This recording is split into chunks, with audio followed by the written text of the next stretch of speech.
Hello and welcome to the channel. This is the 115 Network, and today we're going to be diving into the complete detailed story of Black Ops 7 Zombies with Ashes of the Damned. As a forewarning, in this video will contain spoilers and important information pertaining to the Call of Duty Zombie storyline. You have been warned.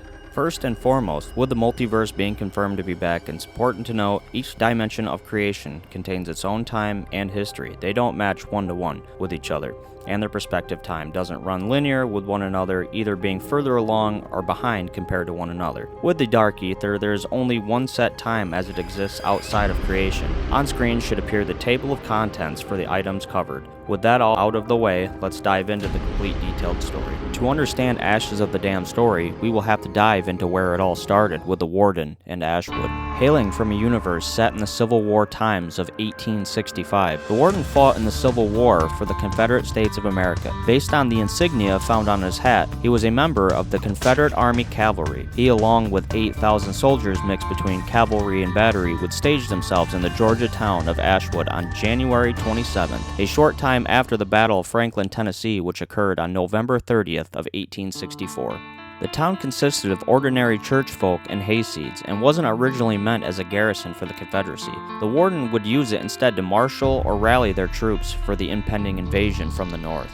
All set to begin marching at any time, the Warden and their troops weren't expecting to turn the tides of the losing war, only to go down fighting and to leave the north with one last nosebleed.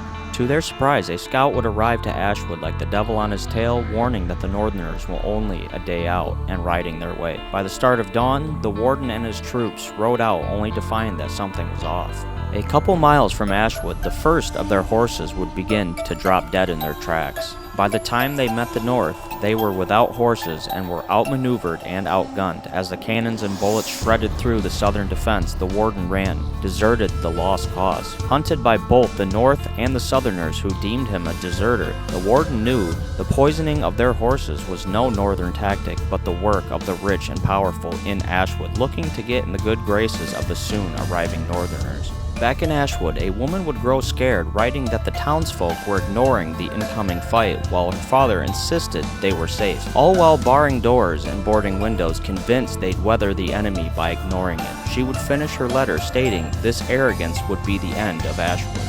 Sometime later, the Warden would find himself brought to the Dark Ether. While feeling confused, only in a short time the Warden would secure the totem skull cages and the ability to pull locations into the Dark Ether. It's unknown if he had enslaved any shadow smiths up to this point. The Warden would begin to fan people's obsessions to flare, likely the rich townsfolk, and would somehow be able to plunge the entire town of Ashwood into the Dark Ether to get the hypocritical liar sold to him. He would begin to set unending fires outside the town while leaving the people to defend themselves against the undead hordes. A local citizen by the name Josiah Whitlock would try to put out the fire using all the water they had. He would realize someone was breathing life into them, that the ash they created was almost blinding. Alongside the fires, 1 to 2 townsfolk were picked off at a time from the frenzied undead, which never grew tired and only lived to feed.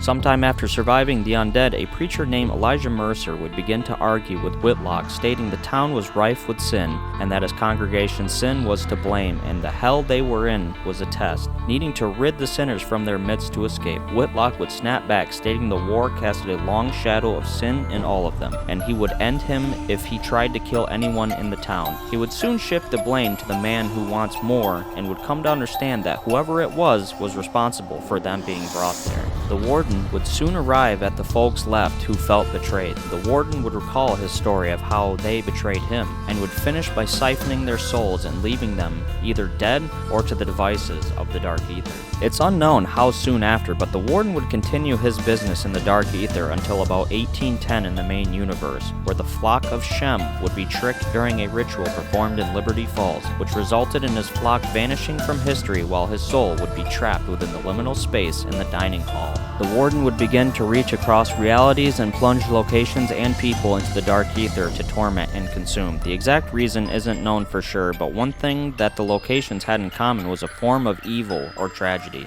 Ashes of the Damned would be enclosed with a number of locations and were likely ripped from their realities near the arrival of Tempest and ex-Requiem crew to the Dark Ether. To understand the locations, I will break down the location's history in chronological order perspective to their reality timelines. In the 1940s, the war Warden, for unknown reasons, would pull a World War II-era warplane into the dark ether. The crew was likely killed either on impact or soon after by the forces of the undead. Next, the Warden targeted Blackwater Lake, a cabin set in 1954 with its inhabitants, Dean Roth, a famous movie director, and his lover and lead actress, Evelyn Sharp. The two had worked on 6 prior productions, but Dean would grow ambitious to finish his final masterpiece to capture genuine fear behind the lens of his camera. Dean would begin filming and directing the movie. Throughout the production, Dean would grow dissatisfied with the crew and Evelyn. Throughout the production, Dean's infatuation of creating his masterpiece would drive him towards insanity. All of his crew, save for Evelyn, would either be fired or leave on their own accord. Dean would stop communicating with producers such as Morgue City Pictures altogether and film spontaneously, wanting to seize the moment. Evelyn would grow worried about Dean's obsession and the direction of the film, and would even note to being watched even when the scenes were not being shot.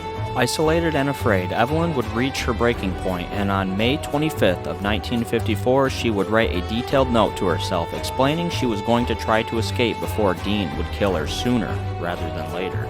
Before she could bring her escape to fruition, Dean would bring her out to the lake for the final scene. As the camera started rolling, he would push her into the lake and begin drowning her. As she struggled, she eventually passed, with Dean stating and seen very shortly before being plunged into the dark ether, cabin and all. Following his banishment, Dean would begin to regret his decision, first genuinely trying to capture true terror and fear in the eyes of Evelyn Sharp, now being tormented by visions of her unresponsive body in her soaking wet costume. Dean would understand that he condemned himself into the manifestation of hell or the dark ether. Dean's demise isn't officially known, whether he succumbed to the forces of the dark ether or if the Warden had consumed his soul and be left for dead. The Warden would next reach out to the Zarya Cosmodrome facility in the Soviet Union in 1968 in another dimension of creation. Home to Project Thunder and new iterations of Anton Gersh and Yuri Zavoysky, they sought to assemble and launch a rocket amid the heat of the Soviet-United States space race. During a routine inventory of the research material at the request of Anton Gersh, Yuri stumbles across an unaccounted-for journal. He notes of its extremely old age and immaculate condition. After realizing it was a personal account, he starts to hear the voice of the Warden, much like his ether counterpart who interacted with Richtofen's journal and was corrupted, hearing Samantha's voice. After exploiting Yuri's insecurities, Yuri would begin to believe Project Thunder's glory would go only to Gersh. In the coming days or weeks, Yuri would begin sabotaging the rocket. The day the rocket was meant to launch, the facility by unknown means would be transported to the dark ether, crew and all. A survivor by the name Igorov would note that all the survivors are gone and knows that Yuri is responsible and that all should be dead. Igorov began to regret not stopping Yuri when he had the chance, noting he looked skinny and pale, much like the appearance of the people stripped of life essence. He only saw the madness the day of the launch and was unable to stop it. Igorov would perish sometime after his recording messages, but the souls would remain bound to the site eternally, waiting for the rocket to be launched. The Warden would sometime later interact with the operations of Requiem on February 2nd, 1985, during the local outbreak in East Berlin, East Germany. The kidnapped Requiem operators would reassemble the rogue incomplete Klaus bot, sent there along with an Ethereum warhead by Eddie Richtofen. Valentina, ultimately tricked by the Forsaken, opened the secret Project N Station teleporter and opened a gateway to the Dark Ether. As the Forsaken's army advanced, the crew used Valentina to charge the device and sent Klaus into the Dark Ether to close the portal. The Warden would appear just as the blast went off, absorbing the energy and saving Klaus in the process. He then sent him to the jail cell in Ashwood, where he would lay dormant, awaiting his reboot. The Warden would view the Forsaken as a cheap imposter, and a few months later would be captured at Site Anna and contained within a containment chamber and shipped off to Liberty Falls for interrogation and experimentation. With the power scale tipped in the Dark Ether, the forces united under the Forsaken fell apart, and as a show of strength, an Orda, once an Elder God in Casimir Zaykov's army, lay waste outside of Ashwood, forming an archway. The Warden would later plunge the farm property, along with the Vandorns in 1986, a murderous and cannibalistic family. The family would become known for murdering their victims and hanging their corpses in the barn on display. The children would also begin to want to help with the supper rituals, which Ma Vandorn declined. At some point, the family would gain the possession of the flesh vault, and aware of the warden and his insatiable appetite and hunger, they would grow to offer the flesh and ask forgiveness for not being able to gain access to the vault, mistaking it as a source of nourishment for the warden. It's unknown how they displaced into the Dark Ether or if they found the vault prior. I find it likely that the vault was their ultimate reason for getting banished to the Dark Ether. Sometime after arriving, two sisters, or the twins, would appear to one of the children of the Vandorns on the television. The Vandorn child would request their mom make them dolls so they could play. The twins would play tic-tac-toe and later hangman with the warden as the stick figure, with the possible solved words "defy him" on the good game intel. The family would eventually perish by unknown forces, leaving their corpses at the dinner table. Returning to the main universe in 1987, the Janus Towers facility would begin to boot up their ether reactor, and with the arrival of the sentient flora, Dr. Panos would be found and contacted by the warden with promises of forbidden knowledge and a reckoning for his enemies. The warden would slowly gain the trust of Panos over the next coming years, showing him visions of a fractured land that once was, and that it would be restored alongside him. The warden would reach into another place or reality in 1989 to Reba's diner in Exit 115. Reba was a diner owner, formerly married to a Hank McAllister. She would begin to have an affair with a man named Earl. He would one day meet a crying Reba who convinced Earl to kill her husband. They would ultimately go through with the murder to be together, to cover their tracks by killing Frank Givens by tampering with equipment and poisoning a toxicologist, Linda Brewer. The deputy Tom Briggs would begin to collect evidence pointing towards Reba as a potential culprit. Before any arrest could be made, his vehicle was pushed off the overpass. This event sparked the arrival of Exit 115 and the diner to the Dark Ether. The two would bicker together over being brought into hell. Earl would eventually murder Reba, stating it was her fault and that it was her or him. Unknowns to Earl, Reba had poisoned the whiskey he drank. Both died and souls remained at the site waiting to be freed from the warden's grasp. Back in the main universe in 1991, the outbreak in Liberty Falls, Colton Hall, and Janus Towers begins. Panos, as a ghostly state, would be stuck in a localized pocket inside the church. With the help of the great voice from beyond, or the warden, they successfully created the STG, meant to siphon the physical matter to restore Panos. In exchange, Panos would do the warden's bidding and find his friends currently imprisoned at Terminus Island. Shortly after being freed on Terminus Island, they'd go on a journey manipulated by SAM into finding the Sentinel artifact. The ex-Requiem crew would be able to retrieve it and are touched by a great power in doing so. After charging the artifact at Colton Hall and SAM ultimately betraying them, Eddie Richtofen and the ex-Requiem crew head to the decaying Janus Towers to stop SAM from using the device to construct Samantha Maxis's body. Panos is likely responsible for prepping the tower's arrival to the Dark Ether. As this goes on, the ex-Requiem crew charge the portal and prepare the portal to Tower 3. It's unknown if Panos is consumed by the weapon, as he's not seen or heard from since, and ultimately what he was actually doing at Janus Tower. Ultimately, whether either SAM or Richtofen, the latter being the likely canon ending, the ex-Requiem crew are transported to the Dark Ether. They would arrive to a mirrored version of Janus Towers almost identical as the one they came from, save for the collapsed Tower 3, where they would meet a new iteration of Richtofen, Nikolai, Takeo, and Dempsey, all from their own universes. Richtofen hailed from a universe where the Nazis won World War II. Before being able to accept an award, he was transported to the Dark Ether. Nikolai arrived from the battlefields of Afghanistan from 1984. Takeo was a disgraced samurai in feudal Japan in 1591, encountering a female entity likely responsible for his presence in the Dark Ether. And lastly, Tank Dempsey, a 1968 Marine who fought in the jungles of Vietnam. He, alongside an alternate Strauss and Weaver, would stumble upon a temple and shortly be surrounded by the undead. Weaver would order Strauss to activate the device or an artifact on Dempsey, resulting in him transforming into a disciple and killing everything and everyone in sight. He would later be awarded for his bravery. Having the memory of the traumatic experience, he would later desert and be sought out sometime after and was brought to the Dark Ether by the Warden. Shortly after Tempest arrived, the ex-Requiem crew would arrive alongside. Confused, they are confronted by the Warden and all drained of their life essence and left to the devices of the Dark Ether. The crews would fight their way out of Janus Tower's reception and make it out to the plaza. Opening the server room outside of Tower 1, they acquire Ted's head in a connection port under a metal grate bearing the Project Janus logo. It's unknown if this is from the main universe or from another. The in-game evidence people would know of entire facilities being brought to the Dark Ether. Also, there was no information given about Eddie Richthofen acquiring Ted from another expedition in the Dark Ether.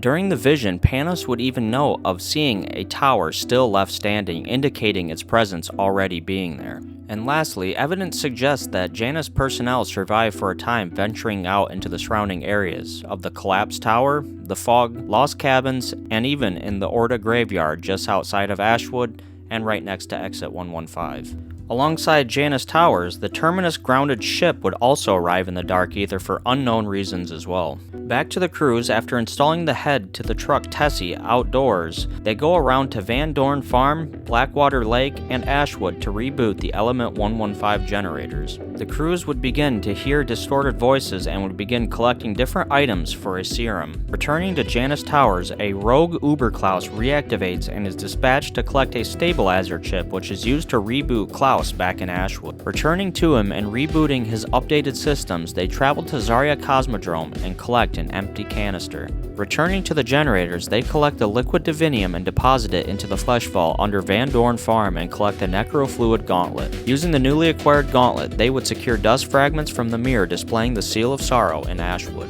Heading to Yuri's lab, they are able to complete the serum and add blood to it, allowing their ears and eyes to be open to the mysterious voice. After inhaling the serum, they are able to see the floating clock tower in Ashwood Town Center and the Seal of Sorrow behind the Ruby Rabbit. Heading to the grounded ship, the crew collect a green key, then head towards the Orda graveyard for the red, and finally, in the crashed rocket section, grab the yellow key and unlock the Seal of Sorrow. An entity is freed and explains that how they were ripped from their dimensions. Following being touched by great powers, she states that they will be unable to act directly against the Warden due to having dominion over them due to stealing their life essence, but to break their bonds of the Shadowsmiths would weaken his power. The crew is gifted the DG2 turret and install it on Tessie. Following this, they are instructed to free the tormented souls from the different locations. The crew would head to the Cosmodrome, and with a charged gauntlet would slow the spinning radars and ultimately solve the launch sequence and launch the rocket, freeing the souls of Igorov, Gersh, and Yuri. They would next move to the Vandorn Farm and collect artifacts for a ritual. After collecting, they would defend the items from the undead and free the Vandorn souls. Moving to exit 115, they would shoot the clock on the service station with the charged gauntlet to bring Reba, Hank McAllister, and Frank Givens to bolts of lightning to free their souls. Lastly, the crew head over to Blackwater Lake and using the charged shot, shoot the projector to reveal the order of the film reels. After shooting each in chronological order, they free the souls of Evelyn Sharp, and using Klaus, they obtain the Hellion Horn. As Klaus uses it, 12 souls appear around the map. Using Tessie, they would collect all and be transported to the pyramid's interior. The twisted Shadowsmith Vaetherian would reveal himself. Working together, the crews mount Tessie and begin fighting. With the help of their weapons, Tessie and the DG2 turret, they are able to defeat the Shadowsmith. With his bond broken, he calls to Maya and Dempsey and restores their lost memory and lost life essence. He explains that he is a weaver of this place from the memories it contains. He is a Shadowsmith and would meet again when fate demanded it. After departing, the entity would push the crew along, stating it wasn't safe and that the Warden would come to investigate. Using portals, she is able to send them along with Tessie to their next destination. Flying through space near Saturn, they mount a rocket-propelled Tessie and fight Ravengers riding Element 115 meteors. After destroying a large asteroid, they fall and land in the mouth of an unknown creature or being, and finally landing at Astra Malorum to free the next Shadowsmith. Thank you for watching. I appreciate any and all views and interactions with the video. As always, if you'd like to support the channel, leave a like and sub and hit the bell to stay up to date with the latest content. Thank you for watching.